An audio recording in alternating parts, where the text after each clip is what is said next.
Education officials addressing the Sybil scabies outbreak. Acting Director of Education Marcellus Taylor says they're acting upon the advice of health officials to rectify concerns of students and teachers and whether that they should be placed in another situation.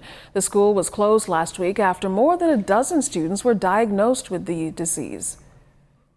Everything was going fine until such time as an adjutant came and sort of stirred up and created doubts in the minds of the teachers as to whether that was a safe environment.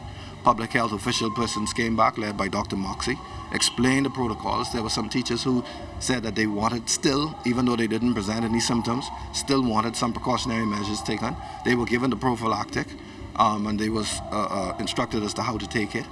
And so we expect that at this point in time at Sybil classes should be going on as normal, that students are learning and teachers are teaching, as is the agreement we have with everyone.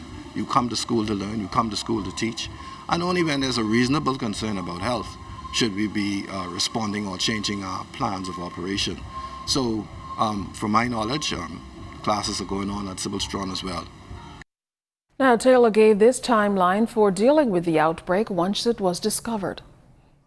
First case of scabies was reported not Wednesday gone, but the Wednesday before, and immediately the suspicion of it, and immediately the nurse was brought in. She assessed the students and she continued to screen the school, and they identified cases as they went around, and then they engaged in a process advised by the public health officials as to how we clean, how we sanitize the area, just as a precautionary measure.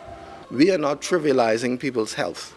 We're not doing that. But what we're saying is, it must be a reasonable issue that is brought to the attention, and we go on the advice that we receive from health professionals. We're not health professionals, so we lean on their advice.